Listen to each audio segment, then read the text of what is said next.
안녕하세요. 저는 학생들을 가르치고 있는 30대 후반의 교사입니다.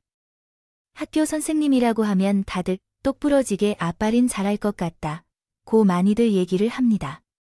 하지만 중도 제 머리에 못하는다는 말이 괜히 있는 게 아니었습니다. 고등학생들을 가르치면서 바른 소리만 하면서 살아왔는데 제가 겪은 일을 떠올려 보면 제가 그런 소리를 할 자격이 있나 싶네요. 인생은 배울 만큼 배웠다고 생각했던 제가 직접 겪은 인생 공부에 대해 지금부터 이야기해 보겠습니다. 학창 시절에만큼 선생님이 장래의 희망이었던 전모범생으로만 열심히 공부를 했고 부모님 속엔 한 번도 섞인 적이 없습니다. 교대도 한 번에 합격해서 부모님께서는 동네방네 자랑할 정도였습니다. 하지만 얌전한 고양이가 먼저 부뚜막에 올라간다고 합니다. 3년 전에 이혼을 하고 화려한 싱글 생활을 즐기고 있어요. 요즘에는 아무래도 이혼을 한 게 조금 아쉬울 수 있겠지만 제 이야기를 들어보시면 잘한 일이라고 하실 겁니다. 처음 결혼했을 때는 그런 사람이 아니었어요. 다들 비슷한 경험이 있으신가요? 원래 결혼이란 잘 포장된 선물 상자를 여는 것이라고 하던데 제가 고른 상자는 꽝이었습니다. 전 남편을 처음 만난 건 교대 친구가 소개해 준 것이었어요. 정말 괜찮은 사람이라고 소개하며 만날 기회를 주었던 겁니다. 처음 만난 날이 아직도 생생한 건데요. 그것은 첫인상이 무척 따뜻했기 때문입니다. 당신이 설명하는 사람은 만날 만큼 호감형이었습니다. 그리고 그는 직업적으로도 공모가 아니라 겉으로 보나 내면으로 보나 흠잡을 데 없이 완벽했어요.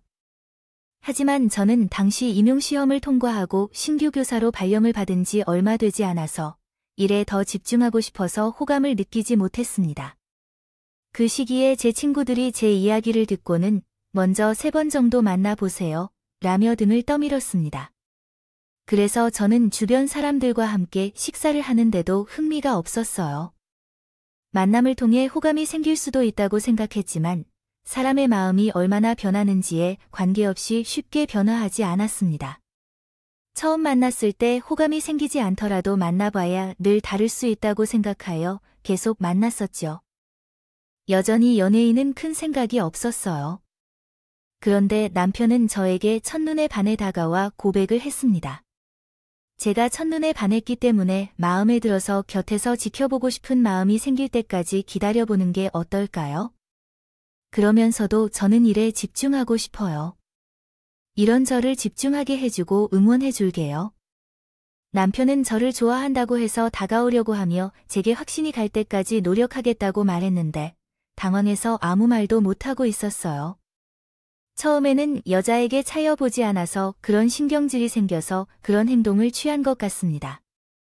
하지만 예상한 것보다 남편은 진지하고 싶은 것 같아요. 매일 학교 앞으로 오셔서 함께 밥을 먹자고 데이트를 신청했어요. 제가 그때 첫 학교였기 때문에 적응하는 데 많이 힘들었고 고등학생들을 가르치는 것이 쉬운 일이 아니었던 것 같아요. 그래서 매일 찾아와 주시는 남편에게 힘든 시기를 이야기하며 의지를 했던 것 같아요. 10번을 찍어도 넘어가지 않는 나무가 없다고 하잖아요. 항상 찾아와 주시고 들어주던 남편의 진정성에 마음이 열리기 시작했을 때 제 마음이 결정적으로 열린 계기가 있었습니다. 지하철을 타고 내려가던 때 한 할머니가 몸에 짐을 맡으시며 내리시려는 것을 보았어요. 제가 치마를 입고 있어서 도와드려야 할까 고민했죠. 머뭇거리는 중 남편이 고개 숙이지 않고 할머니의 짐을 받아내었습니다. 퇴근 후인 남편은 정장을 차렸고 넉살 좋게 다가가 짐을 들어주는 남편의 모습에 놀랐습니다. 할머니는 정장 자리미인 남편이 짐을 들어주자 할사코 거절했지만 남편은 차분히 말했습니다. 이래도 힘이 남았으니 거뜬히 할 수 있습니다. 출구까지 도우러 갈게요. 암담한 계단이 많으니 손잡이를 꼭 잡고 조심하세요. 할머니는 다 버릴 거니까 괜찮아요. 세탁소에 갈 거였어요. 라고 말했습니다. 그러자 남편은 할머니와 함께 나아갔습니다. 보복심으로 힘차게 진행되는 것이 아니라고 생각해요. 저는 앞서가는 남편을 따라가며 할머니 뒤를 따라 걸었습니다. 남편은 할머니와 대화를 하면서 출구로 가고 있었습니다. 계단을 쭉 올라가서 짐을 내려놓고 할머니께 인사까지 드렸어요. 출구에 도착하자 할머니는 남편의 옷을 이리저리 살피며 다음과 같이 말했습니다. 내 잘못 때문에 옷에 먼지가 많이 묻었는데 미안해요. 이거 죄송해할까 봐요. 아이고, 어차피 세탁소에 맡기려던 옷이에요. 신경 쓰지 마세요. 오늘은 정말 사람이 많아서 엘리베이터도 이용하기 힘들었을 것 같았는데 요번 덕분에 한번 숨이 덜 쉬겠네요. 진심으로 감사해요. 할머니는 마지막까지도 연신 고마워하며 가셨어요. 조금 뒤에 제가 지켜보던 것 같았는데 그때부터 남편이 달리 보이기 시작했던 것 같아요. 처음 보는 의외의 모습이 보였어요. 저조차도 그 이후로 머뭇거리는데 선뜻 나서는 남편을 보니까 확신이 생기기 시작했어요. 사실 저렇게 어린 나이도 아니지만 결혼을 빼고 연애를 시작할 수는 없겠죠.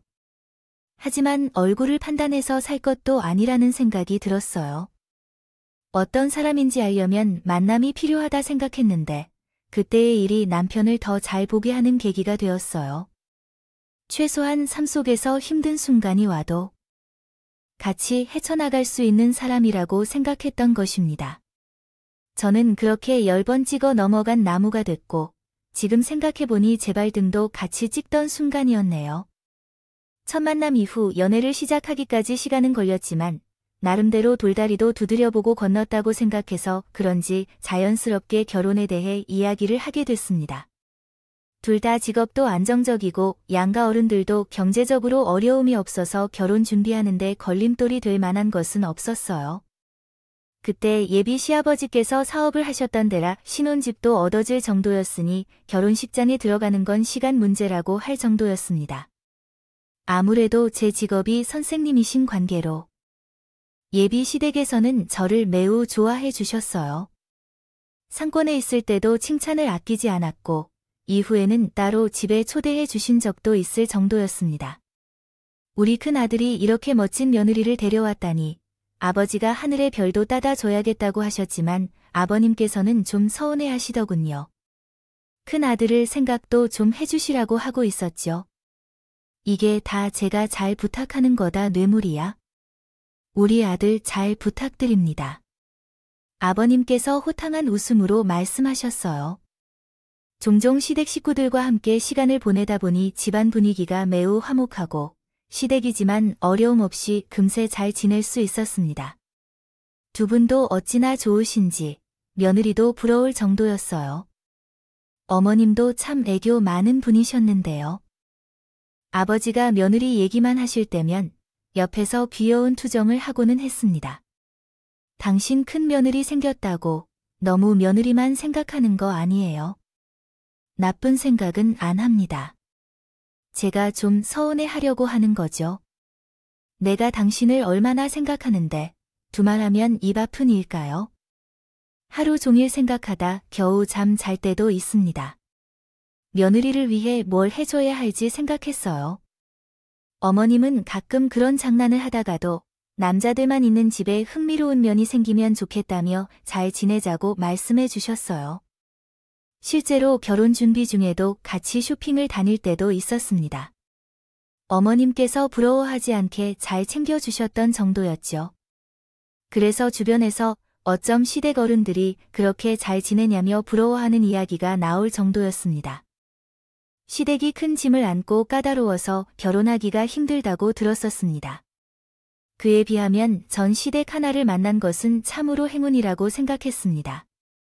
우리는 주변에서 많은 축하를 받으며 결혼했고 경제적으로 부족함을 느낄 일도 없어서 신혼생활을 즐겼습니다. 게다가 아버님이 마련해 주신 신혼집은 아이가 태어날 것을 생각하여 넓은 공간을 제공해 주셨습니다. 우리만 서로 잘 지내면 어떠한 문제도 없을 것이라고 생각했습니다. 글을 쓰는 도중에 자랑 같은 느낌이 들었는데 그래서 시댁을 자랑하려고 쓴 것 같습니다. 시작부터 문제가 보였다면 나도 망설이지 않고 물러났을 것입니다. 하지만 결혼 생활은 2년이 지나도록 아무 문제가 없었습니다. 이렇게 작성하다 보니까 신혼 때도 꿈만 같네요. 어느 정도 학교 생활에도 적응하고 제법 경력을 쌓고 있었는데 시험이 다가오면 선생님도 학생만큼 힘들다는 것을 알게 되었습니다. 시험 기간에는 퇴근하고 나면 항상 피곤하고 예민해서 점심도 제대로 못 먹었어요. 그런 제 상태를 알아준 남편은 퇴근하고 데리러 와주곤 했습니다. 드디어 시험이 끝나는 날, 남편이 마중 오면 둘이 외식을 할까 했지만 모두 집에 모여서 식사하길래 내심 서운했어요. 그래도 마음속으로 홀가분하게 집에 도착했는데 늦은 시간이 될 것을 알면서도 남편은 진수성찬을 차려놓고 저를 기다리고 있었어요. 바빴다며 언제 이런 것을 모두 준비했느냐고 물었더니 남편은 나 진짜 바빴어 라고 했습니다. 이렇게 바빴는데도 남편의 말에 한바구음을 짓고 앉았다. 왜 어머니가 소녀처럼 살고 있는지 이유를 알게 되었다. 이런 남자와 함께 살다 보니 평생을 소녀처럼 살아야 한다고 생각했다. 신혼생활을 즐기던 나는 이혼을 할 수도 있다는 생각이 들었을까? 아무 문제 없이 잘 살고 있었지만 그때부터 문제가 시작됐다. 결혼 2주년을 맞은 이후였다. 결혼은 두 집안이 만나는 것이라고 했지만 시댁 문제가 생기자 우리의 결혼 생활도 흔들리기 시작했다. 어느 날 갑자기 시아버지께서 심장마비로 돌아가셨다.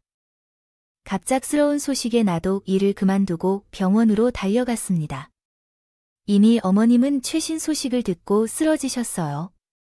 서울에서 일하던 도련님도 내려오고 남편도 놀라서 달려왔는데 이미 아버님은 운명을 달리하셨습니다.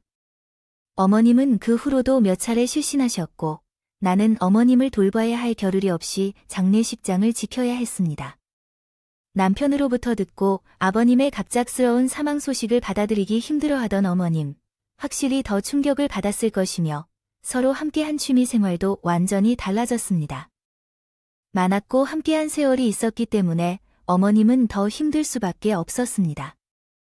저는 어머님께 힘이 되고 싶어 노력했지만 시간이 지남에 따라 어머님은 점점 힘들어하셨고 결국은 우울증을 앓을 정도로 어려워하셨습니다. 그래서 한동안 저희는 퇴근 후에 어머님 집으로 가며 세심하게 신경을 쓰고 있었습니다. 도련님도 서울에 있어서 자주 오지 못했거나 전화도 자주 드리곤 했습니다.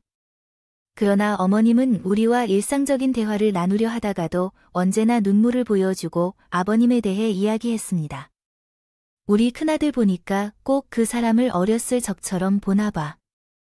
이렇게 잘 차려입고 돌아다니면서 내가 함께 죽어야 했는데 왜 살고 있는지 모르겠다. 산 사람은 살아야지. 손주도 보고 오래 살아야지. 자꾸 죽겠다고 하면 어떡해. 나는 차라리 식물인간이라도 좋으니까. 우리 남편이 병원에 누워 있었으면 좋겠어.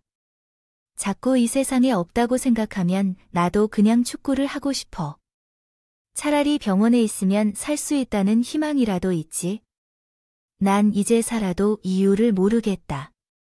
어머님은 종종 아버님이 식물인간이라도 좋으니까 병원에라도 있었으면 좋겠다고 말씀하시면서 대성통곡을 하고 있었습니다.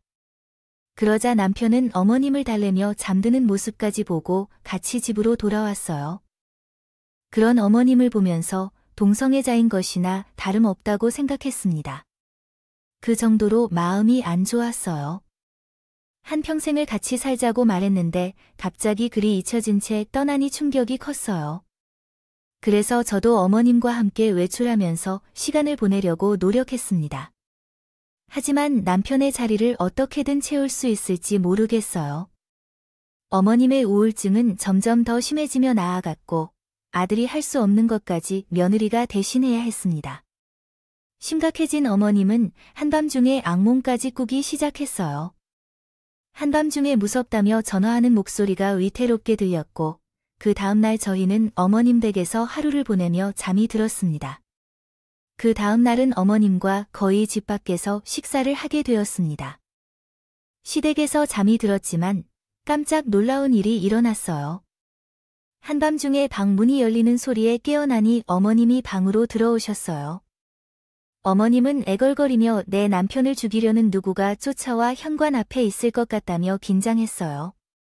다급한 목소리로 우리 방으로 뛰쳐온 어머님이 어머님을 안심시켰어요. 어머님은 불안해하며 누가 남편을 죽이려고 한다며 주위를 살피셨어요. 더 나아가 전 가족을 죽이려는 사람이라고 이야기했어요. 저는 어머님을 안정시키려 했지만 현관 앞에 우리를 죽이려는 사람이 서 있다는 것을 주목해야 했어요.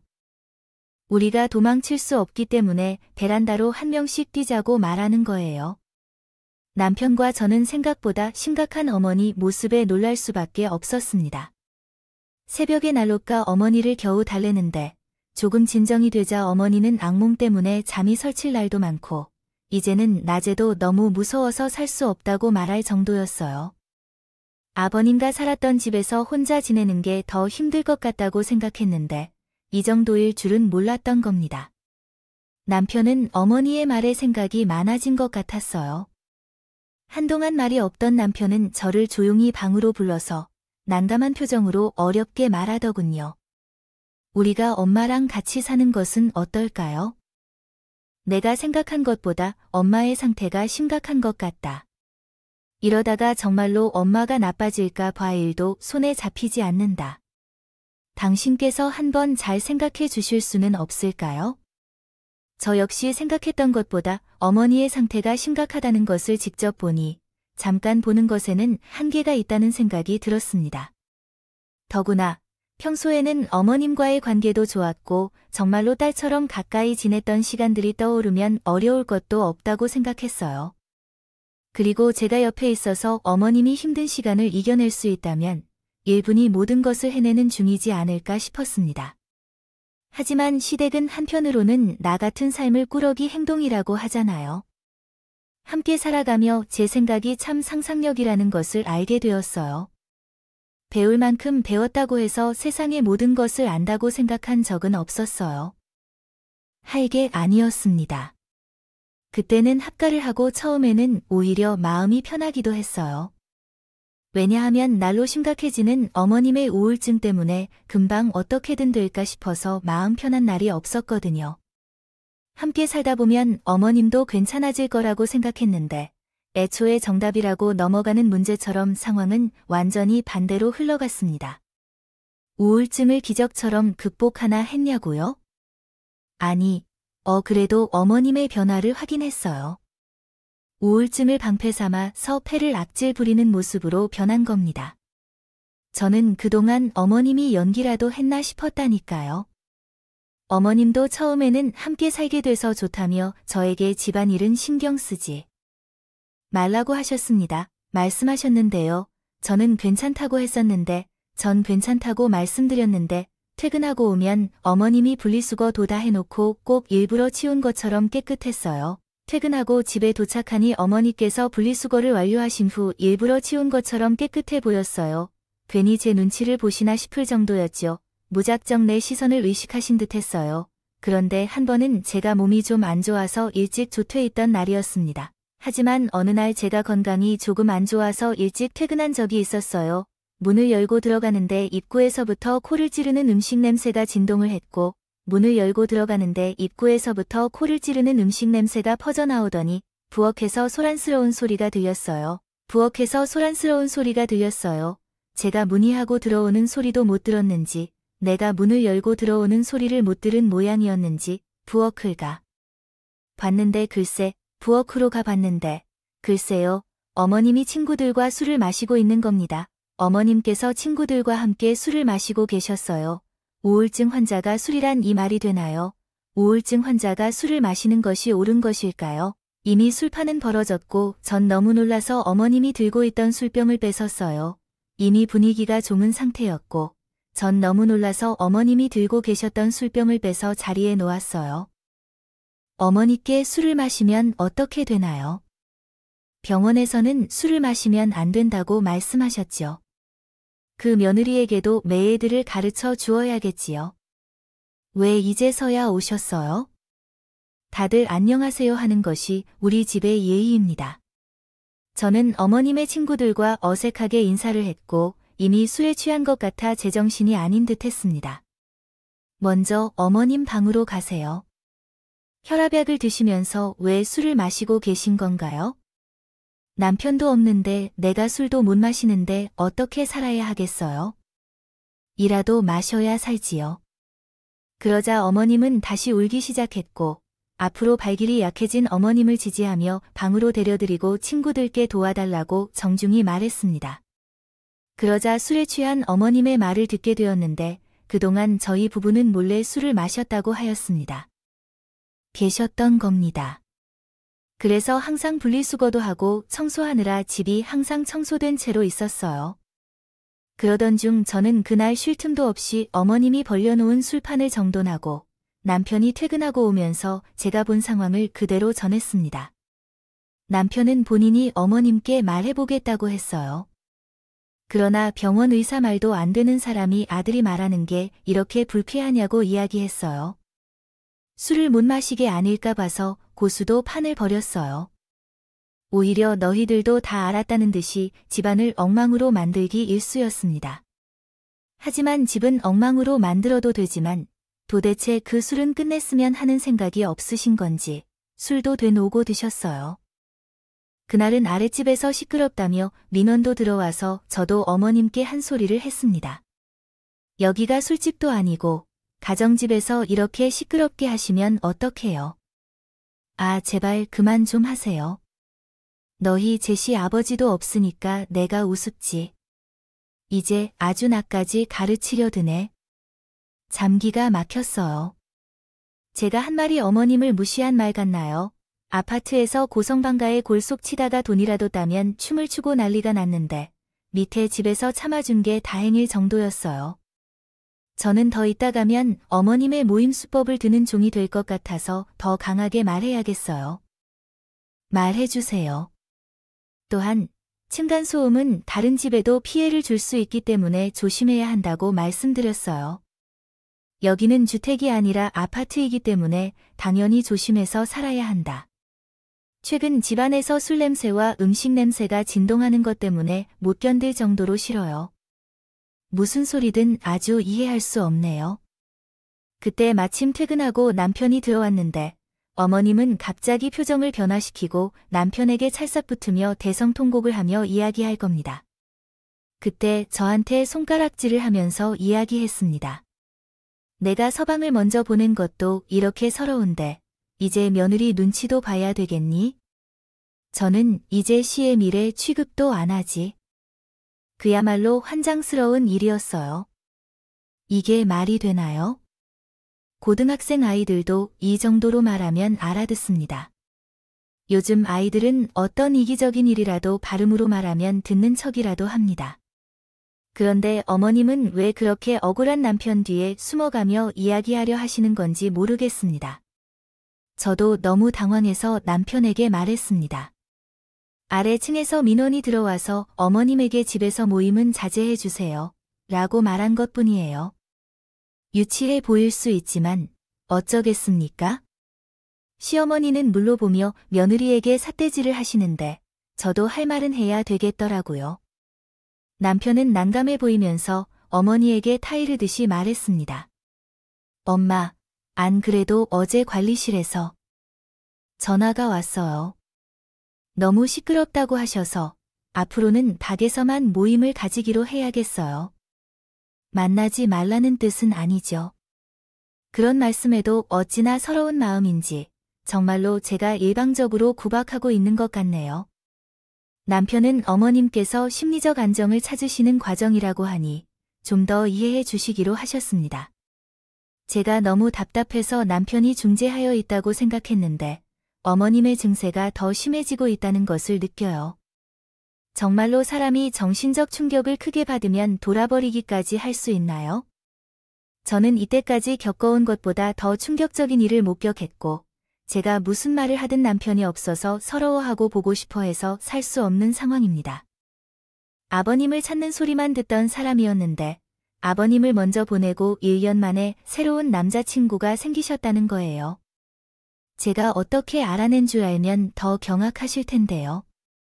글쎄요, 안방에서 둘이 퍼즐을 풀며 자고 있더라니까요.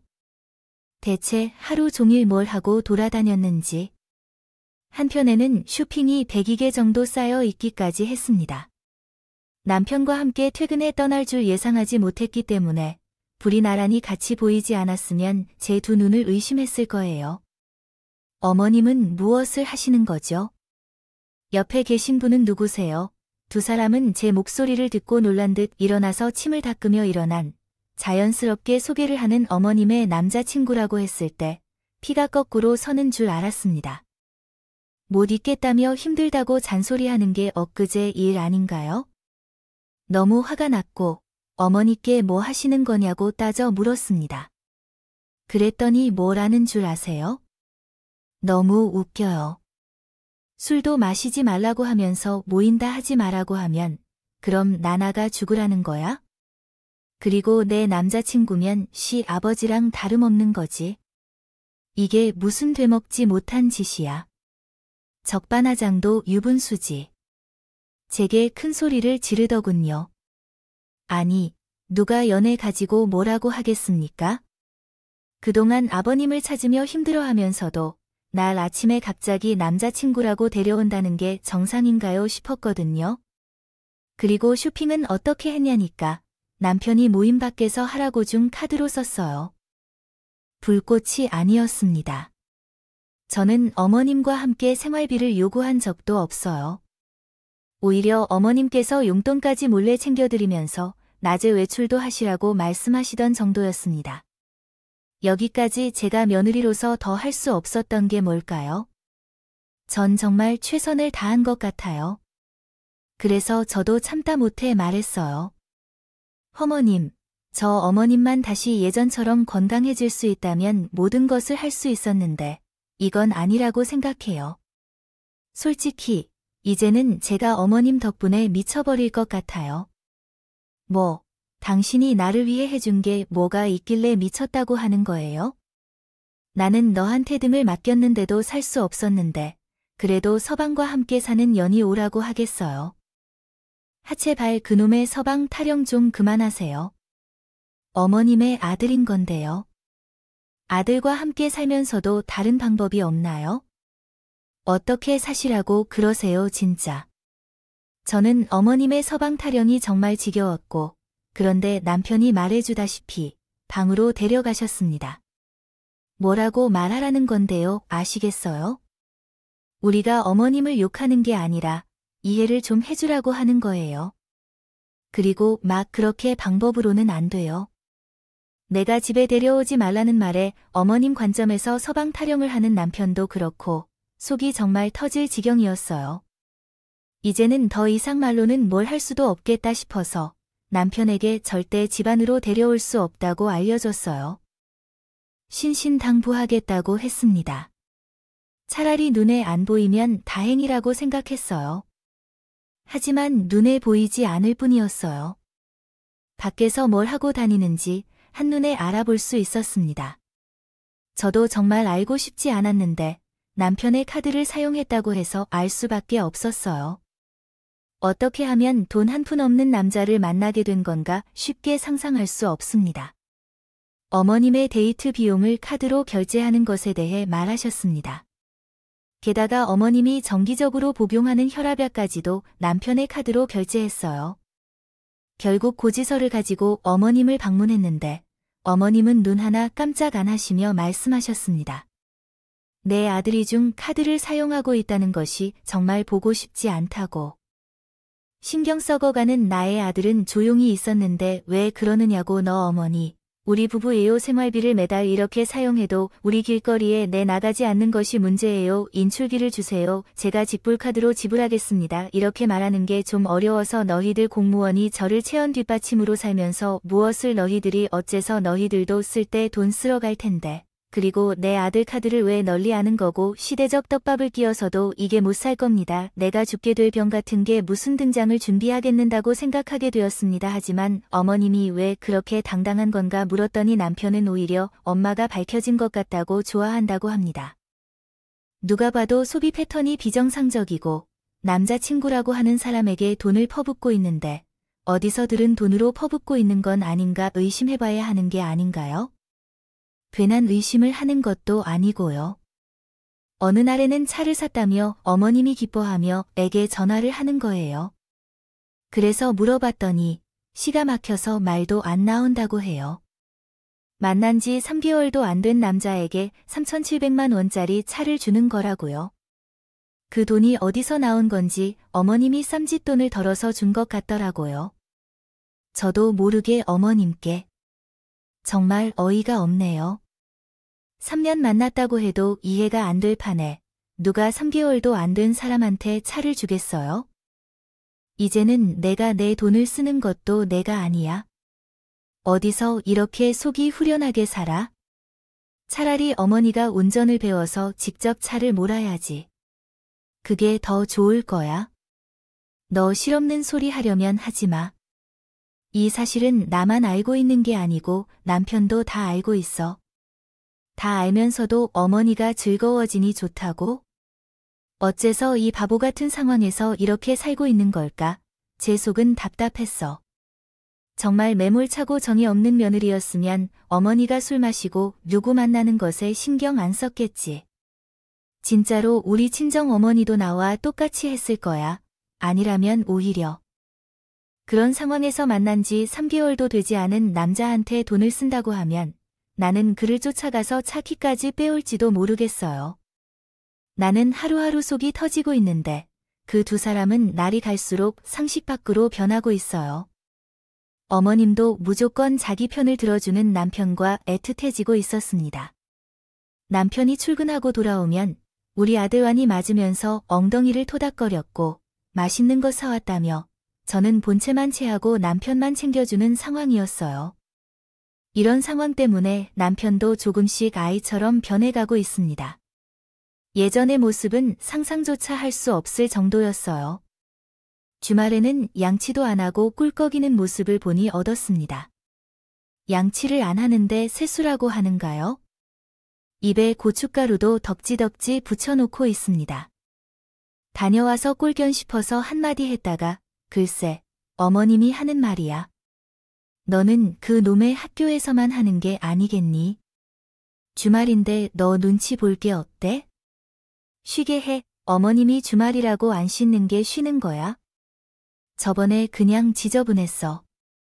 내 기분이 언짢아져서 이젠 남편도 벌레 취급을 받고 사내 전 어머님과 얘기해봐야 할 것 같아서 씻지도 않고 침대에 눕은 남편의 등을 쓰다가 화장실로 가서 씻고 자라고 했어.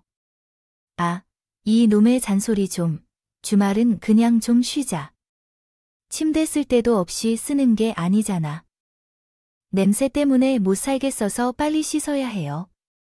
정말 아이를 키우는 것만 같았어요. 하루하루가 육아 전쟁 같았죠. 그런 모습을 보며 어머님은 혀를 찬 채 안방으로 가셨어요. 제가 그렇게 취급당하면서도 안 내면 머리도 못 뱉고 출근해야 했기에 잔소리밖엔 못했어요.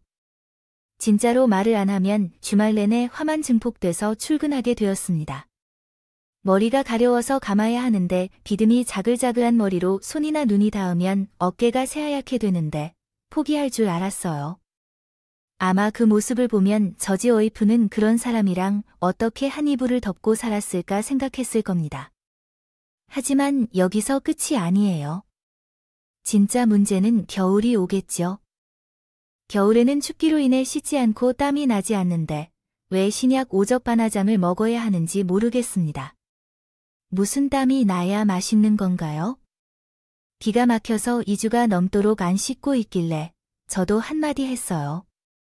당신은 몸이 가렵기도 않겠는데 난 당신만 봐도 내 몸이 가려운 것 같아. 그리고 땀이 나거나 씻어야 할 것 같으면 집안일을 좀 하던지. 어찌하여 그렇게 손가락 하나 까딱도 안 하는 사람이 여전히 더러운 것을 못 찾아서 지를 치우던데. 그 잔소리를 하루라도 안 하면 입에 가시가 돋아나는데. 19살이나 자면서 그런 잔소리가 들리다니 정말 기가 막혀서요. 진짜 애도 아니고 말도 안 하면 아시는데요. 이불을 덮고 자면서 나는 어떤 죄를 지었을까 생각했습니다. 내가 끼어듭니까?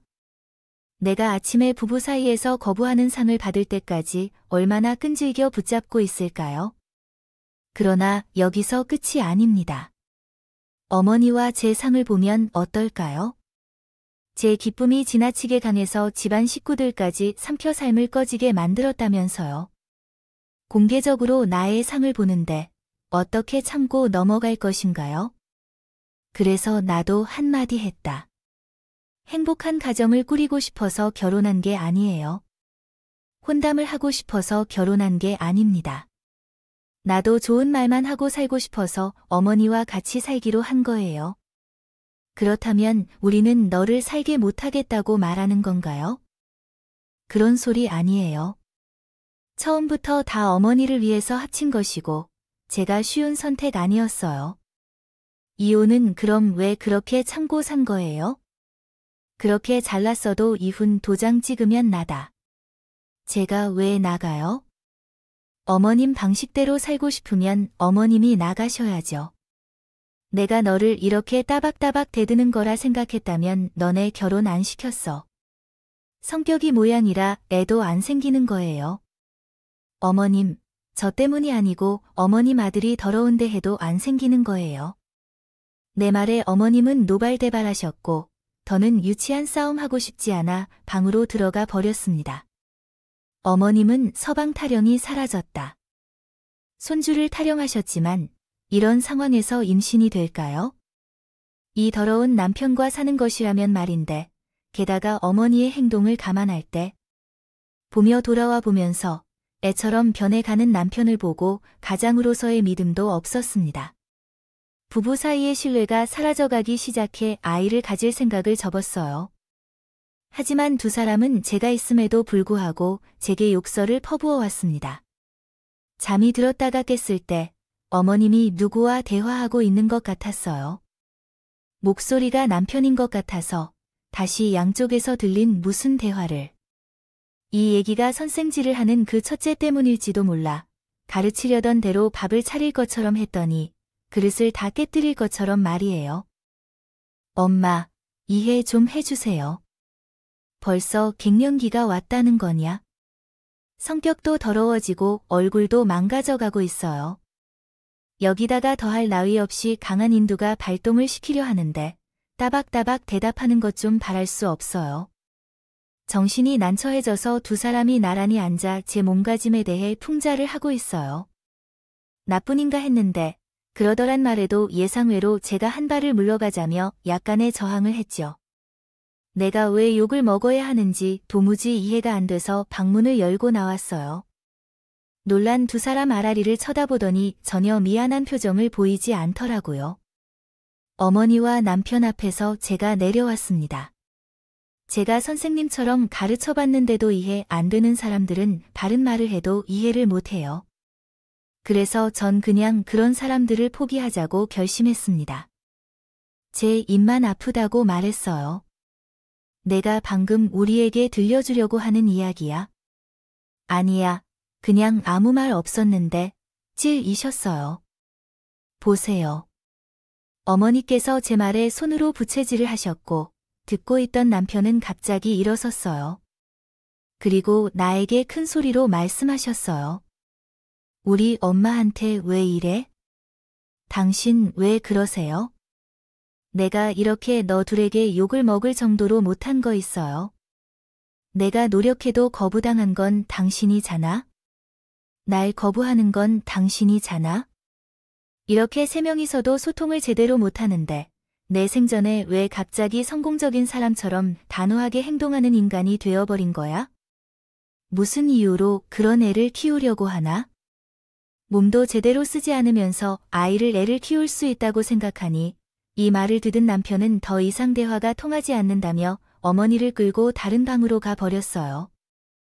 그날은 남편이 어머니 방에서 자고 나는 혼자 잤습니다. 그날 밤 이렇게 되면 나는 제 이름에 걸맞지 않게 살 수 없을 것 같다는 생각이 들었고 아이가 없을 때 이혼을 해야 할까 고민하다가 잠이 들어 버렸습니다. 그런데 어느 날 갑자기 도련님이 결혼할 사람을 데려온다는 소식이 들리더니 왠지 시어머니가 바쁘게 움직이신다는 것을 알게 되었더군요. 도련님 때문이구나 생각했습니다. 그래도 막내 아들이 결혼한다는 소식에 기뻐하는 표정으로 혼자 바빠 보이는 걸 보며 돕고 싶다는 생각이 들어 저와 같이도 왔습니다. 그런데 무슨 일인지 딸이 아니라도 온 것처럼 아쉽게도 음식 준비가 하루 종일 계속되어 끝이 나지 않고 대낮에 시작한 일이 저녁이 돼서야 끝나 버렸습니다. 차려 두었더니 반찬이 30개나 되더군요. 넘었습니다. 이제 한숨 돌리려고 했더니 갑자기 어머님이 무슨 말씀을 하시는 건지 알아요? 뜬금없이 약속이 없느냐는 거네요. 그래서 이게 무슨 황당한 소리인가 해서 말씀드렸어요.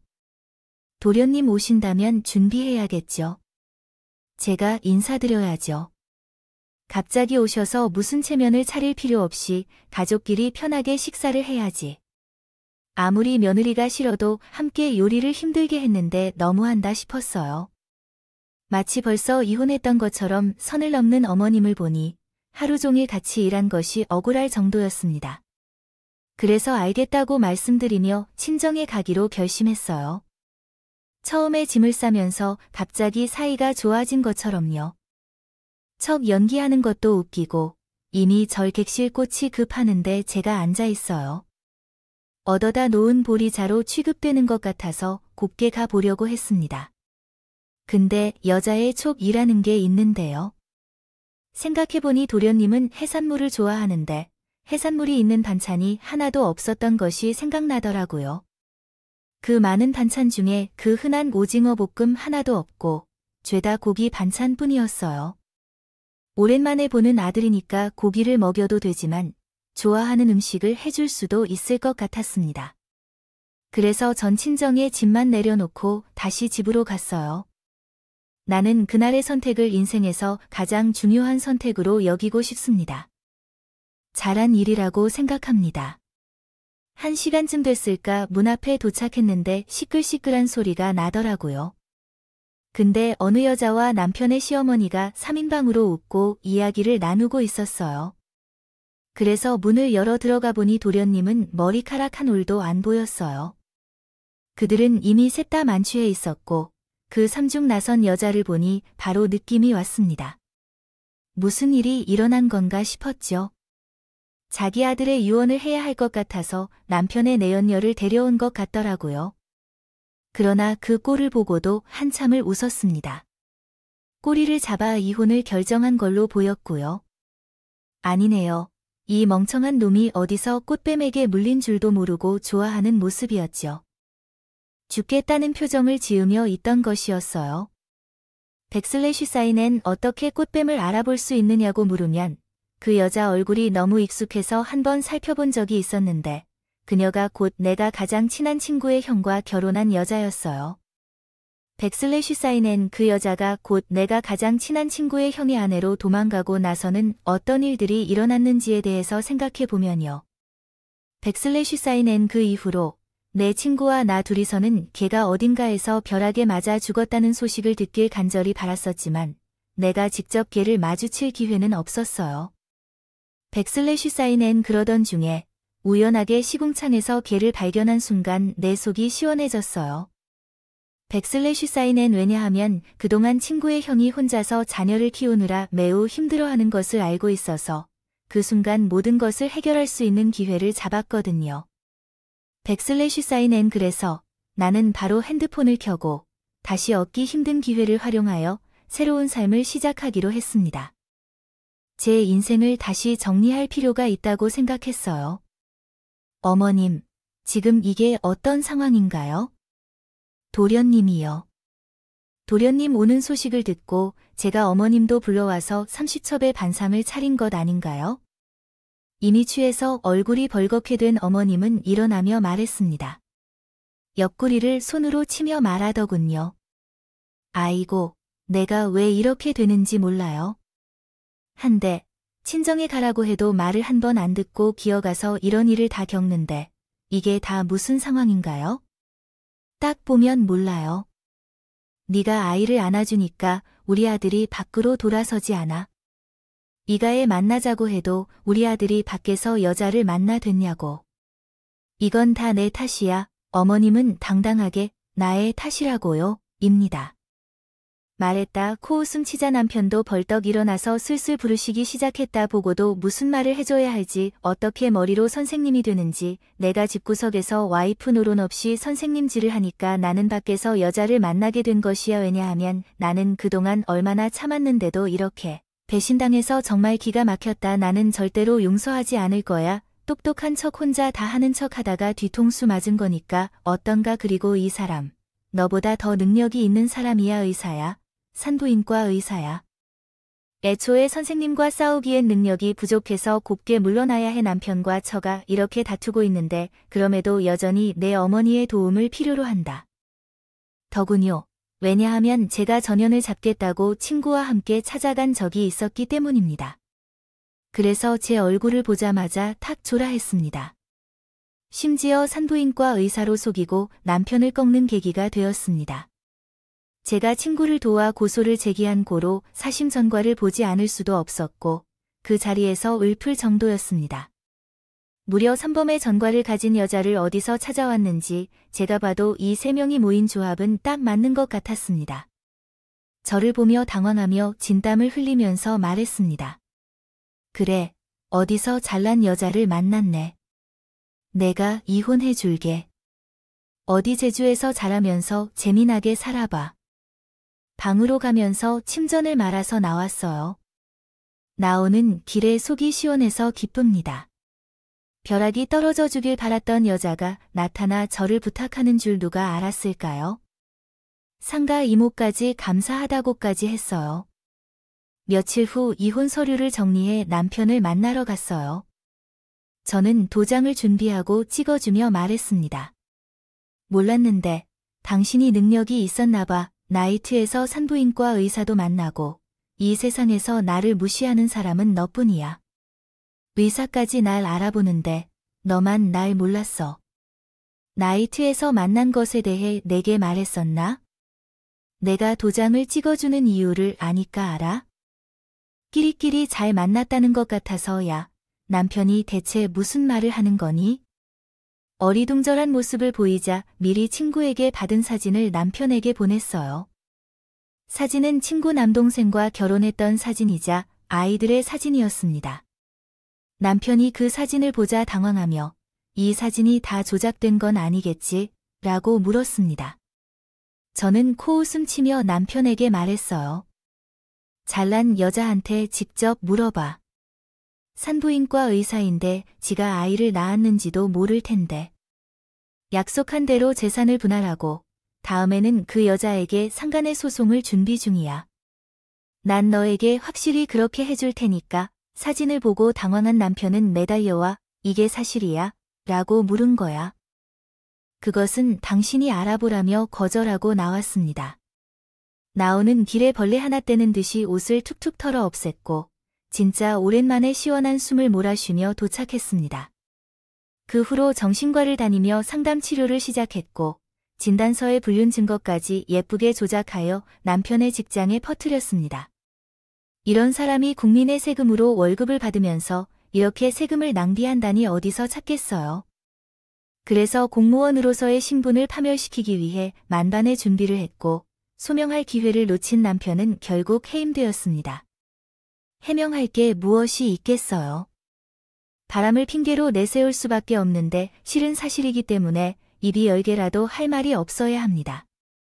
정말 괜찮으세요? 남편이 해고당한 날 친구를 만나서 쾌청한 시간을 보냈는데 그때 시궁창에서 벌레들이 제주도에 잘 살라고 부축하지 않았나요? 박 씨의 빈말이 없었어요. 아직도 3년 전의 일인데 정말 기분이 너무 좋네요. 그때 전 남편이 어떻게 지내고 있는지 아세요? 그가 3천만 원을 속였다고 하여 돈을 빌려달라는 전화를 받았어요. 그 목소리가 아직도 생생합니다. 그 여자가 그 남자를 속으며 3천만 원을 훔치고 돈을 계속 걷고 있는데 제가 이제는 회사에서도 잘 되고 벌 수 있는 돈조차 없어요. 나는 정말 어떻게 해야 할지 모르겠어요. 자기보다 더 능력 있는 여자를 만나 참 어이없네요. 나는 그 집구석에서 받아낸 게 재산 분할뿐인데 나도 좀 삔말 좀 듣고 나왔으면 좋았을 거야. 내가 잘못했어. 앞으로는 잘 씻으면서 당신의 말도 잘 들을게. 우리 엄마도 반성한다고 했어. 웃길 정도로 내가 말했지. 멍청하면 아무리 말해도 답이 없다고. 내가 너와 살붙이고 산 세월이 아깝다고 끊어버리지 같은 놈아. 그러고 전화를 끊고 번호를 아예 차단해버렸어요. 옛날 노래 중에 나를 버리고 가시는 님은 10리도 못 가서 발병 난다. 이런 노래를 생각해 보지 않나요? 사람을 귀한 줄 모르는 사람은 알아서 하늘에서 꼭 길을 내리시는 것처럼 보인다고 해서요. 생각했습니다. 저는 오히려 지금이 훨씬 더 살맛이 나네요. 부모님도 3년 전의 일에 대해서는 액땜이다 생각하고 앞날만 보자고 말씀해 주십니다. 저는 이제 남의 집 엄마가 아닌 친엄마와 데이트도 다니며 행복하게 살고 있어요.